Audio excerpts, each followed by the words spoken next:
Oh, tout le monde comprend, à travers toutes ces plaies, que chaque fois il dit oui, après il dit non, que c'est pas un fou. C'est pas. Moshe Rabbeinu ne serait pas géré comme ça avec un fou. C'est un homme puissant, très grand, et qui n'arrive pas à se plier. Lorsqu'il y a eu la plaie de Dever, et il y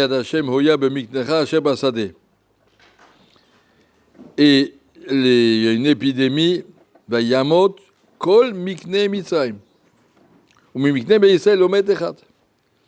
Les troupeaux des Égyptiens sont morts, tous ceux qui traînaient dehors sont morts. Une épidémie terrible, la peste, la lèpre, je sais pas la peste. Mais les Bnei Israël, aucun mouton est mort, aucun troupeau, aucun animal.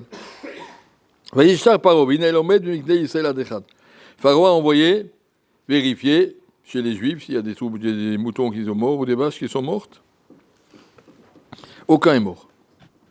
Marqué dans les Sfarim, même ceux qui devaient mourir normalement de mort naturelle tous les jours, il y a dans le troupeau quelques moutons et quelques vaches qui meurent, c'est leur date est arrivée. Akadosh Baruch Hu a fait un est qu'il n'en a aucun pour qu'ils ne disent pas Pharaon, ouais, chez les Juifs aussi. L'homme met Mikne Israël Adechat. Aucun mouton chez les Juifs a été touché, aucune vache, rien du tout.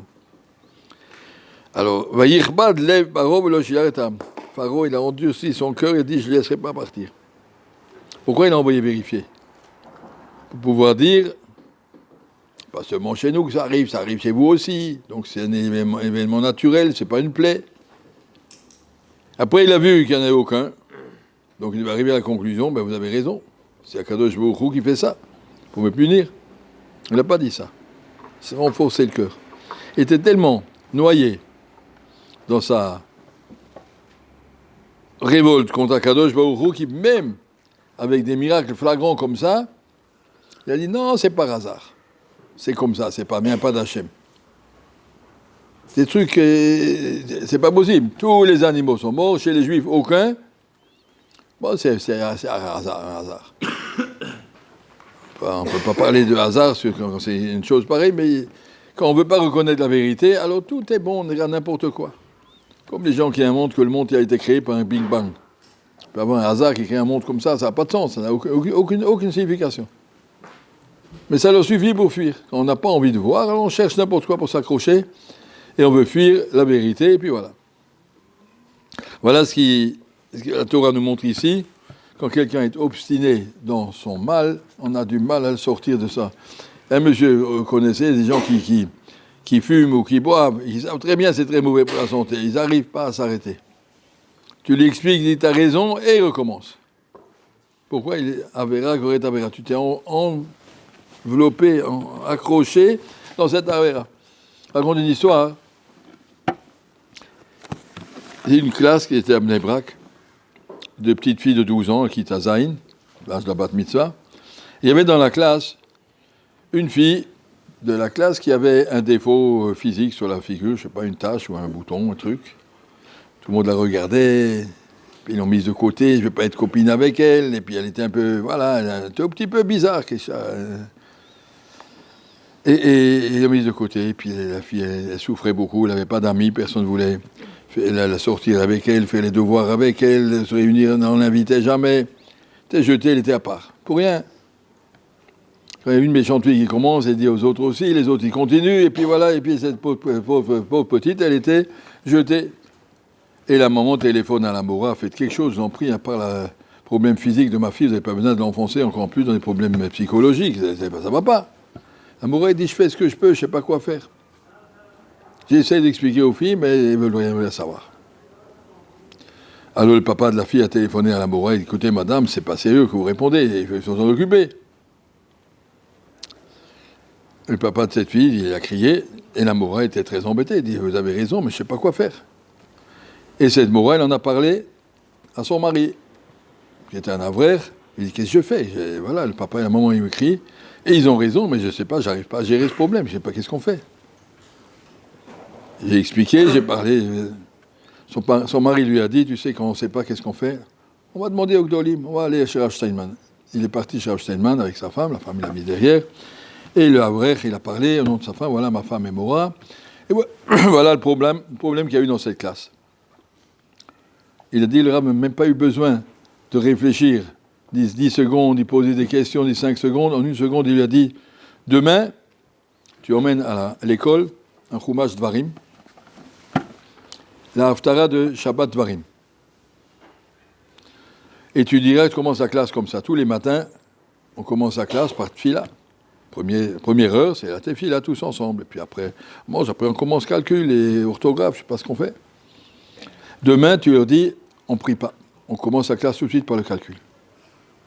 Matin à 8h, sortez vos cahiers, pas de tefila.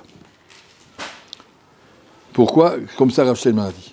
Ah bon? Pourquoi? Comme ça. Et puis, ils ont fait le cours de calcul, et puis après, ils sont venus dire à moi, mais c'est pas normal, toutes les filles, elles prient, nous, on ne prie pas.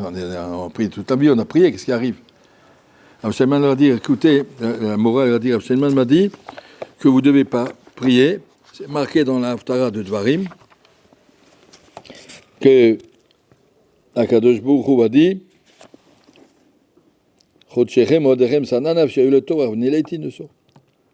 quand vous faites des corbanotes, quand vous faites des tuilotes, là, vous ne m'intéressez pas avec vos sacrifices. Ça va, Tiolot Eilim. J'en ai marre de tous vos sacrifices. Vous faites ça. Ou quand vous faites Birkat Kohanim, Ali Menai Mikem. Je me détourne de vous. Gam Kitarbu Tefila, Eneni Shomea. Même si vous faites beaucoup de tuilotes, je n'écoute pas. Pourquoi? Yedechem Damim Maleu. Vos mains sont pleines de sang. Des gens. Comme ça, la morale leur expliquait, leur lui a dit de vous dire, des gens qui ont les mains pleines de sang, qui sont capables d'assassiner physiquement ou moralement une amie de la classe, que de Shbourou, il dit, c'est pas la peine de prier, qui t'arboute, je suis là, je ne veux pas vous écouter, donc c'est dommage du temps qu'on perd, on va prier pour rien, il n'écoute pas. À part ça, toutes les brachot de Batala, donc c'est pas la peine, on ne prie pas. Que de Shbourou a dit, des gens qui ont les mains pleines de sang, je ne veux pas écouter leur tefila. C'est pour ça qu'on a supprimé la tefila. C'est pas la peine de faire la tefila, ils n'écoutent pas. C'est-à-dire, en 1 heure, toutes les filles sont revenues avec une lettre pour la Mora, signée de toutes les filles de la classe, et une lettre pour la petite fille, signée de toutes les filles de la classe pour s'excuser, pour comprendre comment, que c'était pas du tout, voilà, on n'a pas réfléchi, et on demande pardon, et on s'excuse, et voilà, et tout s'est arrangé.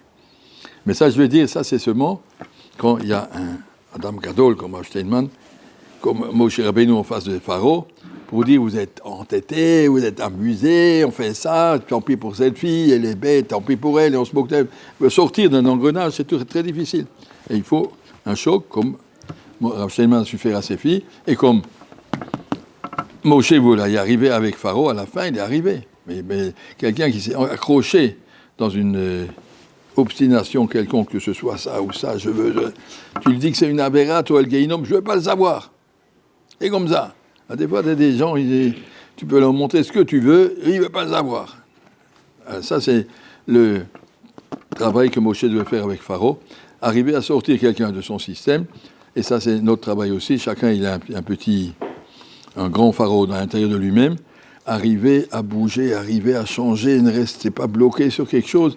On a des tas de trucs qu'on est bloqué. Moi, c'est comme ça, j'ai du mal à me lever le matin. Voilà. Ou j'ai du mal à pas traîner à midi, entre midi et 2, je bavarde, je tourne, je traîne, je sors, je fais rien, je perds mon temps. Et on s'est habitué à ce système, n'importe quelle autre chose. Apprendre à sortir de ce cercle. On est dans un cercle, il nous enferme. Arriver à briser le cercle, à rentrer dans un nouveau système, ça c'est une grande avoda, et ça c'est ce que très souvent on est obligé de faire. Merci.